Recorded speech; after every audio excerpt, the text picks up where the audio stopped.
So the title of this one is Working But Homeless. How the fuck are you working but homeless? Now, I haven't seen this.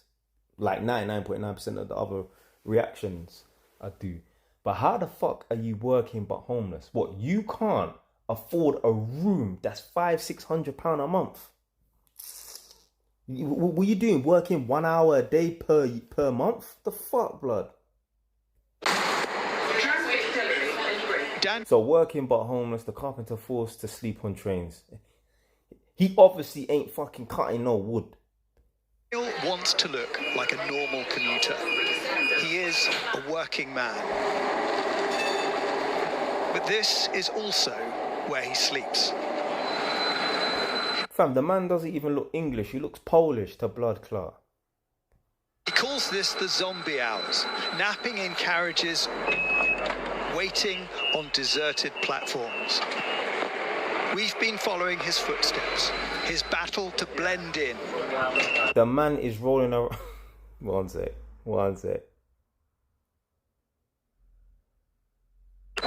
He calls this the zombie hours, napping in carriages, waiting on deserted platforms. The man is walking around with the miniature Just Do It bag.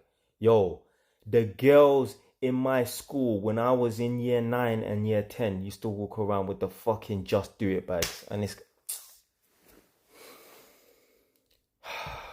you wonder why these people are... We've been following his footsteps, his battle to blend in, constantly on the move, but a journey with no destination. You probably didn't expect... This must be like somewhere near Croydon or something, because it had Wimbledon on it, and I know in Croydon they have the tram. to find yourself in this situation. No. You're kind of working hard all your life. You don't think... Don't tell me about a fucking... how the hell can you be homeless but you've been working hard? That's bullshit. That is bullshit. There's no guy who fucking works hard who ends up homeless, blood. Fucking bullshit, blood. You're working hard at the wrong thing. You're working hard in his sleep. So you're looking now at somewhere where you're not going to get wet. So one option's trams, other option's trains or buses. Daniel's road to homelessness was complex. The period off work looking after dying parents, bad flatmates, an employer not paying him for a job. Still, he tried to keep working as a carpenter. Blood, there's no way, you can become homeless just because your employer did not pay you for a job. Why did you not have a savings? The reason why you don't have a savings is because you was living every day as it fucking came. You're probably getting your wages and spending it on substances that you're not supposed to be spending it on. Drink, smoke, just living every day as it comes. Oh, tomorrow's not guaranteed, tomorrow's not promised, so I'm just gonna live every day as it's my last. And this is what happens. This guy is fucking in his late 50s, 60s with nothing. A man ain't even got a room to rent, which is shit, which is some waste man thing anyway. But like, yo, you got me, the commenter, the narrator, is sitting on 6 properties and I'm half his age to blood clot. You don't look homeless. No. Is the first thing I noticed. What's it like waking up and trying to go to work when you've spent the night on the street? The worst thing is you kind of become zombified because you don't get a night's sleep. Daniel has a bag system, a carrier for dirty laundry, rucksack for clean, a small essentials bag on top. He does his washing and showers at the Croydon Crisis Centre, where staff say a growing number of his demographic are presenting as homeless. When we talk to his demographic, the white English man.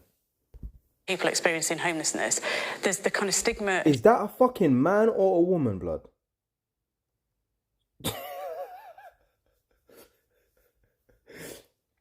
Francesca Albanese.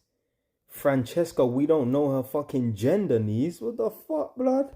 Shame that goes with it. Most people are thinking they, are going to go into later life with savings and security. Yeah. And actually, the cost of housing alongside kind of lower wages is meaning that for lots more people that just isn't an option. A crisis survey has found more people on the cusp of homelessness. You know, like some people, they do voluntary work and that, yeah? Do you know, yeah, I could never do voluntary work at like these sort of homeless shelters and that. Because like everyone that comes in, I'll just look at you and think, somewhere along the line, you fucked your life up. And now you're wanting this charity to patch up, to fix your situation, or at least put a little bandage on your situation. Nah, man. In the twilight of their working lives, Daniel says being homeless makes it harder to do his job. Me not being able to work skillfully with tiredness, lack of sleep, lack of washing facilities, and lack of food. And you actually keeping yourself clean and working after yourself. You don't change the person you are. Daniel has one way of holding on to who he is. His last foothold on normality, a lockup where his stuff of life is kept in storage. Blood, he may as well fucking just sleep in the storage place for 5-6 hours or something like that, man. 1958. 1958. So your mum and dad, yeah? Yeah, on their wedding day. How important is this? Well, this is my world. This is what I've created over the last 50 years. Yeah. Everything from emotional memories to tools that make me money to put me in a shelter or a house. It gives me hope. It gives me some sort of reason. If your hope lies in a fucking storage container, you need a fucking slap, blood. Cup of tea. We catch up with Daniel a few weeks later at a local soup kitchen where staff say the clientele includes working people who can't afford food on top of their rent. Cheese. Who comes out at 9:30 at night for a sandwich and some soup unless you're desperate. So, and it's sad that tonight we've hurt nearly 70 people. You know, I've seen these things, you know, like when I was working at the infamous Holborn job, when I would do an early shift and leave at like 8 o'clock, I would see people standing up and getting food. Or maybe it wasn't even an early shift. Maybe I was on like a quick break at 6 p.m. I would see people standing up and then getting free food. Things have changed for Daniel. He hasn't had work for weeks, but he's still on the move. His attempt to stay under the radar has recently failed. He's been fined for not having a ticket on an overnight tram. I normally do a loop round the park. Yo, that fucking probably bankrupted him to a blood clot. Through the car park, just to see if there's any cars or any people about before I get my head down. So he's changed his sleeping arrangements to a local park. This is where I lived last night. Well, the weather is a big element. You know, tonight could be a night that I may have to make a move, but I shall deal with that when it happens.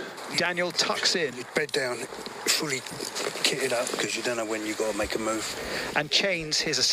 This guy, yeah, he seriously needs to make some changes. He doesn't actually understand yet that there's people, like, put it this way, this guy has nowhere to live. I have a spare empty house that I'm currently in right now. Yeah? Like, he don't even have a roof over his head or a room.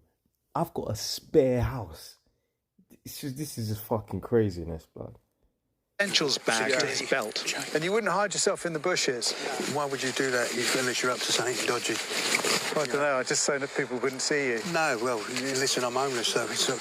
Okay, no, but Daniel refuses to be defined as homeless. Get me gloves ready, Emmy.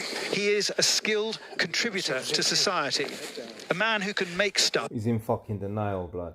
I don't give a fuck what you want to call yourself, yeah? A skilled contributor, fucking brain surgeon, stockbroker. If you sleep out on the streets, you're homeless, rude boy. With his hands. Time and effort, boys. He's hanging on to that by his fingertips. And I'll bid you farewell and good night.